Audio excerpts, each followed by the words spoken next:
Très heureuse de vous avoir dans cette édition. Mesdames et messieurs, bienvenue. À quelques heures de la fête de Noël, les Brazzavillois ont envahi la plupart des marchés de la capitale pour effectuer les achats de jouets ou vêtements pour les enfants. Aussi, les salons de coiffure ne sont pas restés en marge. C'est ce qu'on a constaté ce 24 décembre dans les marchés de Brazzaville, notamment le marché de Bernard Kolela et Potopoto. Plus de détails avec Barol Bakaboula et Eric Kabamba. Difficile de circuler au marché Bernard Bakana Kolela et celui de Potopoto, respectivement dans le 2e et 3e arrondissement de Brazzaville. Dans ces marchés visités à quelques heures de la fête de Noël, les étalages et boutiques sont pris d'assaut par les acheteurs. Les articles à la une en cette circonstance sont notamment les jouets et les habits des enfants. L'ambiance elle est bonne parce que les gens affluent dans le marché. On ne ressent pas la crise. Vraiment, tout le monde se sent vraiment dans la fête. Et pour les jouets, il y a plein de jouets que j'ai prévus pour les enfants. Je dois faire plaisir à mes filles. J'en ai 3. Oui. Selon les parents que nous avions interrogés en plein marché, les prix des articles des enfants restent élevés, mais il faut acheter pour faire plaisir aux enfants, disent-ils. Les vendeurs de leur côté ne sont pas encore totalement satisfaits de leur vente, malgré le paiement des salaires des fonctionnaires de l'État, malgré aussi la présence massive des parents dans les marchés. Depuis qu'on a commencé à vendre, vraiment, on ne vend pas. On essaie de voir la journée d'aujourd'hui, si ça va aller. Cette année, c'est vraiment dur. Au-delà de la vente des articles des enfants, il y a également les salons de coiffure qui ont été envahis par les enfants qui voudraient apparaître belles ce 25 décembre, jour de Noël. Clôture ce samedi au centre d'application au métier de l'informatique CAMI de la 3e édition de la semaine de conférence au métier de l'informatique Week Tech. L'occasion a permis au coordonnateur du centre de congratuler 41 participants. Reportage est signé Prince Minarata et Barol Bakaboula.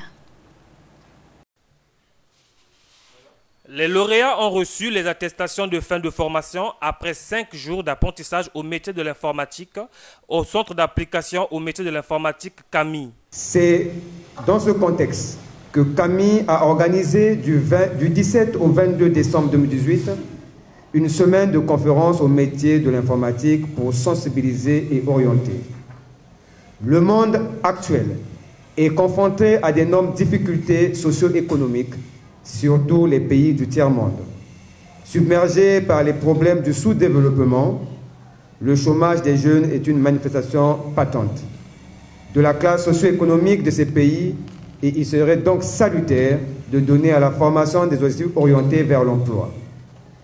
C'est cette idée pertinente qui m'a motivé à créer le centre d'application au métier de l'informatique CAMI à la portée de tous. Quelques récipiendaires reviennent ici sur la qualité de la formation reçue. Je suis vraiment satisfait et très heureux d'avoir participé à la formation à CAMI parce que vraiment ça m'a permis vraiment d'avoir plus de compétences sur un logiciel, précisément sur PowerPoint. Moi qui au préalable ne connaissais rien de PowerPoint et actuellement je peux soit animer une conférence, soit faire une projection avec le logiciel PowerPoint. J'ai vu la création de sites web, je me suis dit qu'il y a plusieurs femmes dans le monde actuellement et se disant aussi que ce sont des métiers d'hommes. Or qu'il s'avère que nous sommes apprenants, nous pouvons toujours être là et faire quelque chose de bon dans la vie, nous pouvons être utiles par-ci et par-là. Donc je me suis dit, je me lance et si je pouvais être parmi les meilleurs, pourquoi pas demain être quelqu'un qui aidera d'autres entreprises pour mettre des outils en ligne. La 4e édition de WeekTech est prévue en janvier prochain. 12 entraîneurs congolais de lutte associés ont reçu des certificats de fin de formation. C'était samedi dans la capitale à l'issue du séminaire de formation des entraîneurs de niveau 1 organisé par la Fédération congolaise de football. Retrouvons une fois de plus Jude Moutali et Anthony Ngonza. Ils étaient près d'une vingtaine d'entraîneurs de la lutte associée qui ont participé pendant 7 jours à Brazzaville à ce séminaire de formation de haut niveau. À l'issue de cette formation, 12 parmi eux ont reçu des certificats. Cette session était organisée en plusieurs modules. Parce que ce qui est important, c'est surtout apprendre aux entraîneurs comment enseigner, comment entraîner. C'est ça qui est le plus important. Et surtout les amener sur les bonnes pratiques. Alors, durant cette semaine-là, bien sûr, ils ont eu de la théorie, ils ont eu de la pratique. Et surtout, ils ont compris qu'en réalité, pour être entraîneur, dans le métier d'entraîneur, ce qui était important, c'est la capacité à enseigner en toute sécurité.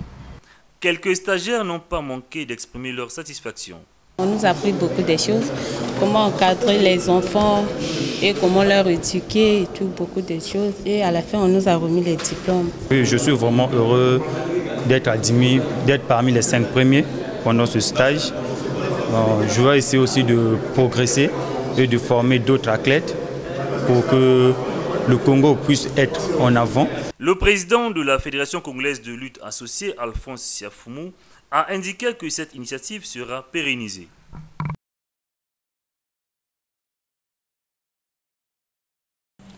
Toujours en sport, le week-end écoulé a été marqué par l'élimination de AS Otoo en 16e de finale de la Champions League et au championnat national d'élite directe Ligue 1.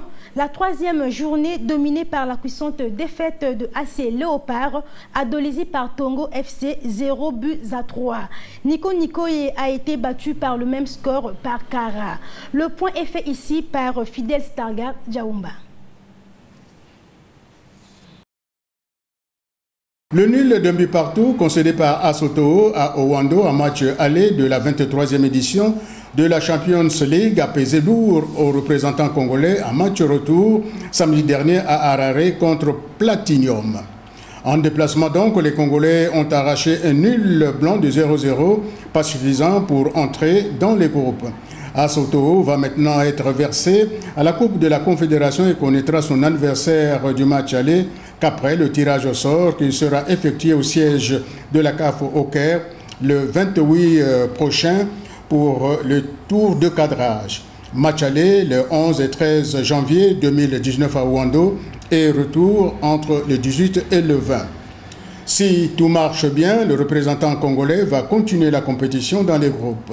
Toujours en football, la 3e journée de la phase aller, AS Léopard battu lors de la première journée au stade Denis Sassou Nguesso de Doluzi par AS Otoo 2-0.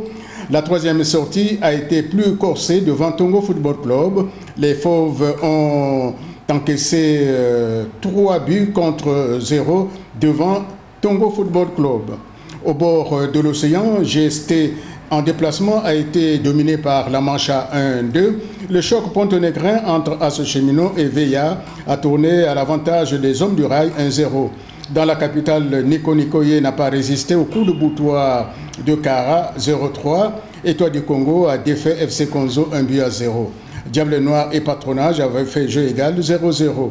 Le match AS Otoo Inter a été reporté à une date ultérieure.